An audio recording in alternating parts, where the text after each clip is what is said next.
देखिए, इरसा water accord के तहत इरसा एक्ट बना था और उसके ऊपर इरसा अथॉरिटी बनी थी और इसका मकसद ही यही था कि ये एक इंडिपेंडेंट अथॉरिटी हो और इस पे वफाक का कोई असरअंदाजी उसमें ना हो। इसी वजह से उसमें 5 मेंबर हुआ करते थे। हर सूबा एक मेंबर नॉमिनेट करता था और वफाक की तरफ से एक नॉमिनेशन आती थी और उसकी चेयरमैनशिप भी रिवॉल्व होती थी इन 5 मेंबरों के दरमियान। केयर टेकर गवर्नमेंट के दौर में एक ऑर्डिनेंस आया, उसमें इरसा एक्ट में कुछ तब्दीलियाँ की गई और उन तब्दीलियों में एक तब्दीली ये भी थी कि जी इरसा का चेयरमैन वफाक से एक नुमाइंदा होगा। ये 6ठा मेंबर एक आ गया और वो अब चेयरमैन इरसा वो हुआ करेगा। हमारी मेरी कल बात करने की कोशिश की थी, वज़ीर आज़म साहब से बात नहीं हुई, आज इंशाल्लाह बात होगी। हमने कल अपनी कैबिनेट में इसको डिस्कस किया था और कैबिनेट का मुत्तफ़िका फ़ैसला ये था, जाम खान शोरे साहब मिनिस्टर इरिगेशन मेरे साथ खड़े हैं, मुत्तफ़िका फ़ैसला था कि इस पर हम एहतजाज करें। इस पर ग़ालिबन केयर टेकर गवर्नमेंट में भी सिंध हुकूमत ने एहतजाज किया था कि ये एक्ट या जो ऑर्डिनेंस आप लाए हैं जबकि नेशनल असम्बली मौजूद नहीं है। और इस वक्त वफाकी हुकूमत ने जमहूरी तरीका तो ये था कि उसको नेशनल असम्बली में ले जाते, उसको सेनेट में ले जाते। अगर एक्ट पास होता और उस पर ज़रूर पाकिस्तान पीपल्स पार्टी के मेंबरान अपना राय का इजहार करते और मेरा ख्याल है कि ये एक्ट पास नहीं होता असम्बली से, नेशनल असम्बली से इस वक्त। लेकिन उन्होंने अभी ना सिर्फ एक शख्स को उधर अपॉइंट कर दिया है, लेकिन हमें उस शख्स पे भी एतराज़ है। खैर वो तो बात की बात है ना, हम तो इस चीज़ को मानते ही नहीं हैं, इस चीज़ को हम मानते ही नहीं हैं कि ये इरसा का जो इंडिपेंडेंट अथॉरिटी है उसको वफाक के कंट्रोल में दे दिया जाए। नहीं तो पहले ये हुआ करता था ना, वापडा चलाती थी ये पानी की तकसीम, और उसके बाद इंडर रिवर सिस्टम अथॉरिटी बनी और वाटर अकॉर्ड हुआ, जिसके बाद कहा गया कि इसको वफाक या वापडा के कंट्रोल से निकाला जाए। और वापस 1951, अब मुझे हैरत ये है कि PMLN की हुकूमत ही थी 1991 में जिसने ये वाटर अकॉर्ड बनाया था। हमें अकॉर्ड पे और बहुत सारे हमें एतराज़ात हैं, लेकिन उसको बेहतर करने की बजाय उसको और ख़राब कर दिया छोटे सूबों के लिए ख़ास तौर पे। और इसमें एक वक्त में तो ये भी हुआ था कि इस वफाक का जो नुमाइंदा होगा वो भी छोटे सूबों यानी छोटे नहीं बल्कि जो टेल में सूबे हैं, सिंध या बलूचिस्तान, और प्राइमरली सिंध इरिगेशन का इस्तेमाल ज़्यादा करते हैं तो सिंध से होगा, वो भी ख़त्म होगी बात। और एक वफाक का नुमाइंदा कर दिया। और जैसे मैंने कहा, इतराज़ हमें उस नुमाइंदे पे भी है जो उन्होंने किया है। जो साहब उन्होंने अपॉइंट किए हैं वो वापडा के चेयरमैन रह चुके हैं। उन्होंने एक किताब लिखी है एक कंट्रोवर्शियल प्रोजेक्ट के ऊपर, एक ऐसा प्रोजेक्ट जिसको 3 सूबों की असेंबलियां रिजेक्ट कर चुकी हैं, और इस शख्स ने उस कंट्रोवर्शियल प्रोजेक्ट की हिमायत में, क्या नाम है उस प्रोजेक्ट? कालाबाग डैम। भाई मतलब क्या, मतलब मैं कोई छुपा नहीं रहा, जफ़र महमूद नाम है बंदे का, मियाँ शहबाज शरीफ साहब ने ऑर्डर किया है। मतलब नाम मुझसे पूछेंगे तो सब बताऊंगा आपको। तो ये इस पे शदीद एहतजाज सिंध हुकूमत का है। जैसे मैंने कहा, मैं प्राइम मिनिस्टर साहब से बात भी करूंगा। हमने अपनी जो नेशनल असम्बली में, कल जाम खान शोरो साहब ने नेशनल असम्बली में हमारी जो पार्लियामेंट्री पार्टी है उसको भी आगाह किया है, नेशनल असम्बली में भी कल इस पर बात हुई है। और ये किसी भी सूरत हमें काबिल कबूल नहीं है। अच्छा शाह साहब, ये बताइएगा, एक आदमी पहले मीटिंग थी, उसमें अमन अमान के हवाले से आपने बात की, लेकिन अब तक सिंध में अमन अमान की जो सूरत है वो बेहतर नहीं हो रही। कब तक सिंध के लोग डाकू देखिए, राज का मुकाबला करेंगे? कल हमारी कैबिनेट फॉर्म हो गई है, होम मिनिस्टर भी आ गए हैं, हमने कुछ अफसरान के लिए लिखा भी है और इंशाल्लाह ताला वो आ जाएंगे तो उस पर हम काम करेंगे। मैंने आप लोगों से पहले भी कहा था कि अमन अमान की सूरत हाल, मैं ये नहीं कह रहा कि हमारे ज़माने में कोई बहुत अच्छी थी, मैं कभी ये बात नहीं की, लेकिन पिछले 6 महीने में, और वो खुद एक्नॉलेज करते हैं कि ज़्यादा ख़राब हुई ये केयरटेकर के टाइम पे। और हमें इंस्पेक्टर जनरल पुलिस ने भी ब्रीफिंग दी है, कल मैंने कैबिनेट को भी ब्रीफिंग दिलवाई थी ऑर्डर के ऊपर, और यही बताया था कि ख़ास तौर पे पिछले 3-4 महीने हालात ज़्यादा ख़राब हुए और इंशाल्लाह ताला हम हमारी पूरी कोशिश होगी, सबसे पहली तरजीह अमन अमान है और उसको बहाल करने के लिए। एक सेकंड, इसका जिस तरह आप गलती हुई है, इसी तरह NFC वार्ड में भी सिंध के साथ मुसलसल गलती हो रही है, तो इस हक के लिए उनको भी आप झंझोड़ेंगे कि भाई अब नहीं नहीं, NFC अवार्ड पे तो हम वक्तन फ़वक्तन जो अपने हिस्से का पैसे होते हैं वो लिखते रहते हैं और हमें मिलते रहे हैं। वो कलेक्शन ही उनकी वीक है असल में। अब मैं उम्मीद करता हूँ कि कल मैंने सुन रहा था नए फाइनेंस मिनिस्टर को, तो वो कह रहे थे कि टैक्स नेट बढ़ाएंगे और हम अपनी जो टैक्स की इनकम बढ़ाएंगे। हम यही चाहते हैं ताकि सूबों को अपना जायज़ हक मिले। उनकी कलेक्शन कम होती। जहाँ तक अरियर्स का ताल्लुक है, इस वक्त भी कुछ अरियर्स है और उस सिलसिले में मैं उनसे लिख रहा हूँ। शहबाज शरीफ की हुकूमत आपके वोटों पर खड़ी है, पीपल्स पार्टी के वोटों पर। उन्होंने आते ही आपके साथ इतनी बड़ी ज्यादती कर दी। एरसा में चेयरमैन अपना लगा दिया, पानी का मसला सर पर होगा। तो ये तो शुरुआत है, आगे क्या होगा? अब इस हवाले से क्या कहेंगे? और देखें, ये इत्तेहाद आप समझते अच्छा, हैं किस तरह अगर ये देर पर चल पाएगा? मैं चाहे शहबाज शरीफ हो, चाहे इमरान खान का 3.5 साल दौर हो, सिंध हुकूमत, पाकिस्तान पीपल्स पार्टी की सिंध हुकूमत सिंध के लोगों के वोटों से जीत के आई है और हम कभी कोई भी ऐसा काम होगा उस पर एहतजाज करेंगे और इंशाल्लाह ताला उसको वापस भी कराएंगे।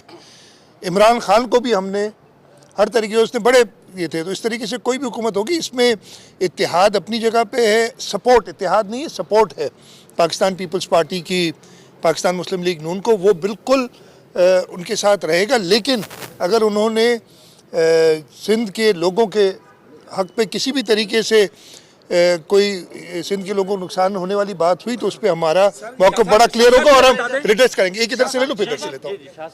ये खुशाइन बात है, खुशाइन बात है। मैंने आपको बताया था जब 2016 में मैं चीफ मिनिस्टर बना था पहली बार, उस वक्त पाकिस्तान मुस्लिम लीग नवाज़ की हुकूमत थी, मियाँ मोहम्मद नवाज़ शरीफ साहब प्राइम मिनिस्टर थे और उस वक्त पीपल्स पार्टी और PMLN के ताल्लुकात बहुत ख़राब थे। सदर जरदारी मुल्क से बाहर थे, तो मैंने उस वक्त सदर जरदारी से चीफ मिनिस्टर का ओथ लेने के बाद पूछा कि मैं किस तरीके से काम करूं वफाकी हुकूमत से। तो उन्होंने कहा नहीं भाई, तुमने तो काम करना है उनके साथ, तुम इमीडिएटली प्राइम मिनिस्टर से टाइम लो और सिंध के लोगों की बेहतरी के लिए काम करो। मैं उम्मीद करता हूं कि अली अमीन गंडापुर साहब भी एक ऐसे माहौल में जाएंगे जहां पे कोई ऐसी बात ना हो कि इख्तलाफात और बढ़े। हाँ, अपने हक़ के लिए मैं अली अमीन गंडापुर साहब को भी कहूँगा, अपने लोगों के लिए, वो किसी पर्सनल नहीं, मैं ये नहीं कह रहा मैं। और जब मैं मिला था तो मेरी कोई ये बात नहीं हुई थी और ये रिकॉर्ड में है कि जी कोई जरदारी साहब को रिलीफ दी जाए या उन्हें वापस आने दिया जाए। मैंने उस वक्त भी, और वो रिकॉर्ड पे है, बातें की थी जो सिंध के इश्यूज थे उनके ऊपर। शाह साहब ये बता दें, मेरे सवाल है, अकरम पूछते फिर आप। हाँ, शाह साहब मेरा सवाल ये है कि तीसरी मरतबा जब आप वज़ीर आला मुंतखब हुए तो आलात आपके लिए बड़े साजगार हैं। वफाकी हुकूमत भी आपका है, यहाँ इंतज़ामिया भी, चीफ सेक्रेटरी आपकी पसंद का आ गया है, अपोजिशन भी कमज़ोर है, तो बेहतर डिलीवरी के हवाले से आपके पास क्या हिकमत अमली? देखिए इंशाल्लाह ताला पहले भी डिलीवरी अल्हम्दुलिल्लाह, मैं ये नहीं कहता कि हर चीज़ हमने कर दी थी, लेकिन हमारी डिलीवरी का जो लिटमस टेस्ट है वो यही है कि आप देखें कि पाकिस्तान पीपल्स पार्टी ने सबसे ज़्यादा सीटें, जब भी हिस्ट्री रही है 2/3 मेजॉरिटी मिली है, लेकिन इससे लोगों की उम्मीदें और बढ़ गई हैं। चाहे हालात साजगार हों या ना हों, हमने डिलीवर करना है। और पीपल्स पार्टी की लीडरशिप, चेयरमैन बिलावल भुट्टो जरदारी साहब, प्रेसिडेंट आसिफ अली जरदारी साहब की हिदायत हमेशा यही होती है। तो हम सिंध के लोगों के बहुत शुक्रगुजार हैं और उसके साथ साथ ये भी बता कि उनकी उम्मीदों पे हमने पूरा उतरना है। तो जैसे भी हालात होंगे, आपने कहा साजगार हैं, मैं तो हमेशा बड़ा ऑप्टिमिस्ट आदमी हूँ। हालात कैसे भी होते हैं, इमरान खान के साथ भी 3.5 साल बिल्कुल ठीक गुजारे। जी एक सेकंड, साहब ये बताएं कि आप तो कह रहे हैं कि हमें आवाम ने वोट दिया है, लेकिन जिन भी आपकी हलफबरदारी होती है, सदर की हो, आपकी हो, तो कुछ जमातें एहतजाज करती हैं, हड़ताल करती हैं और वो कहते हैं आप जाली फार्म 47 वाले हैं, आप 45 वाले नहीं, तो ये आपका जाली मैंडेट कब तक? मैंने अच्छा एक सेकंड, मैं इतराज़ कर रहा हूँ आपके इस लफ्ज़ पे। आपके वो कह रहे हैं ना, आपने अपनी तरफ से सवाल किए, मैं इसलिए एहतजाज करूँगा। अच्छा, मैंने असेंबली के फ्लोर पे, आपको याद होगा, पहले दिन कहा था कि हमारी तरफ जितने MPs बैठे हैं उनके फॉर्म 45 की जिम्मेदारी मेरी है, दिखा दें एक भी। अगर उनको कोई एतराज़ है तो जाए इलेक्शन कमीशन, और जिस जमात, मुझे नहीं पता आप किस जमात की बात कर रहे हैं, इसलिए कि इस वक्त, अच्छा उसकी बात कर रहे हैं, यार उसने बंदे कितने खड़े किए थे, उन्होंने लोग, चले उसकी भी बात कर लें, उन्होंने पूरे सिंध में जो सुन्नी तहरीक आप इंडिपेंडेंट थे उस वक्त, लोग कितने खड़े किए थे। वो तो कभी हुकूमत बनाने के इरादे से ही नहीं आए थे, उन्हें पता था वो हार रहे हैं। मेरा ख्याल है GDA ने पूरे सिंध में 130 सीटें होती हैं, मेरा ख्याल 30 से ऊपर पे उनके नुमाइंदे खड़े नहीं थे। इसी तरीके से जो इंडिपेंडेंट्स जो अब सुन्नी तहरीक हैं या पता नहीं PTI हैं, जो भी हैं, उनके भी 50-60 से ज़्यादा लोग खड़े नहीं थे।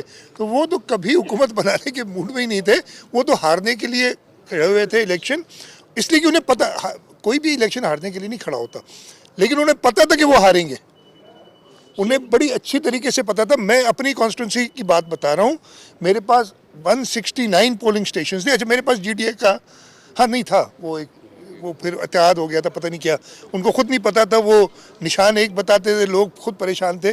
169 पोलिंग स्टेशन है, मेरे ख्याल है 19 या 20 पे उनके कोई लोग थे मौजूद जो लोगों को गाइड कर रहे थे। 150 के करीब पोलिंग स्टेशंस पे उनका बंदा ही मौजूद नहीं था, और अब वो कह रहे हैं फॉर्म 45 जो भी कह रहे हैं। तो ये आप लोग मुझसे बेहतर जानते हैं कि, एक सेकंड यार मैं ख़त्म करूं, कि सिंध के लोगों ने पाकिस्तान पीपल्स पार्टी को ओवरवेलमिंगली सपोर्ट किया। हमें खुद कुछ जगहों पे इतराज़ात हैं और हम उसके लिए प्रॉपर कोई और तरीका नहीं कर रहे, हम एक प्रॉपर तरीका इलेक्शन कमीशन में या फिर ट्राइब्यूनल्स में जाने का वो करेंगे। मैं बताता हूँ, नहीं आ जाएंगे, मैसेज आ जाएंगे। पिछले साल 2000 रुपये दिया था हमने, इस 5000 पे तकरीबन 44 लाख लोग, 44 लाख ख़ानदान, यानी जो 60% बनते हैं सिंध के सूबे का, और इसकी टोटल कीमत जो है वो 22 अरब रुपए से ज़्यादा है। हमें सोचना पड़ता है जो भी हमारे पास रिसोर्सेज हैं, और इसमें वो लोग हैं जिनकी मंथली यानी माहाना अर्निंग जो है 35,000 रुपये तक की है। जिस शख्स को 35,000 रुपये माहाना जिसकी आमदनी होती है उसके लिए 5,000 अच्छी खासी अमाउंट होती है। मुझे पता है कि ये इस महंगाई में काफ़ी नहीं है, लेकिन ये हुकूमत की तरफ से सपोर्ट है कि ये बाबरकत महीने में उन्हें जितनी रिलीफ दे सकें वो हम दें। तो आपकी बात से मैं एग्री भी करता हूँ, लेकिन उसके साथ साथ जो हमारे रिसोर्सेज हैं उनको नज़र में रखते हुए मैंने कहा बताया कि पिछले साल 2000 थी, इस साल 5,000 रुपये है। तो अगेन ये कुछ उनकी तकलीफ़ों में उसके अजाले के लिए हम कर रहे हैं। नया वज़ीर ख़ज़ाना है कि उससे क्या तवक्का रखते हैं कि इस वक्त क्या कहते हैं आप? देखिए वज़ीर ख़ज़ाना साहब, मेरी उनसे पहले मुलाकात भी जब हबीब बैंक के प्रेसिडेंट थे और हबीब बैंक के साथ सिंध हुकूमत काम कर रही थी। ख़ास तौर पे हबीब बैंक ने फ्लड्स के मौके पे हमें 2 विलेजेस भी बना के दी थी, और उस सिलसिले में भी उनसे मेरा होती थी। उनकी इरादे अच्छे नज़र आ रहे हैं, एक्सपीरियंस्ड आदमी हैं।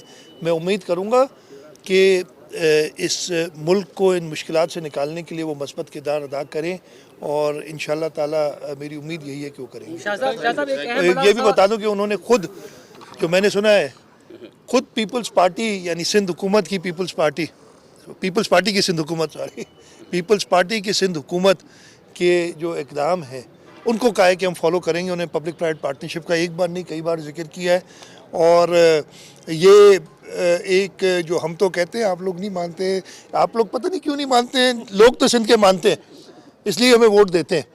मुझे उम्मीद है इस दफ़े आप लोग भी ये सारी चीज़ें मानेंगे। आखिरी सवाल सर अहम मसला है जो कराची सिंध के तालीमी बोर्ड्स हैं उसमें जहां आप छोड़ कर गए थे उसके बाद मजीद तबाही हुई, और एक कराची इंटर बोर्ड सबसे बड़ा बोर्ड है, एक ऐसे चेयरमैन को लगा दिया जो हरेसमेंट पर मुलविस पाया गया, सज़ा हुई। हम इस पे जो है उनकी सज़ा मुअत्तल करके दोबारा उन्हें काम करने के लिए कहा है। मैं उसको देख रहा हूँ खुद, और इंशाल्लाह ताला कोशिश यही होगी कि बोर्ड्स को, और वाकई मैं आपसे एग्री करता हूँ कि काफ़ी इश्यूज़ हैं उसमें, और इस वक्त कोई वज़ीर भी नहीं है, तो बोर्ड्स एंड यूनिवर्सिटीज़ को मैं खुद देख के और जल्द से जल्द उनकी बेहतरी करूँगा।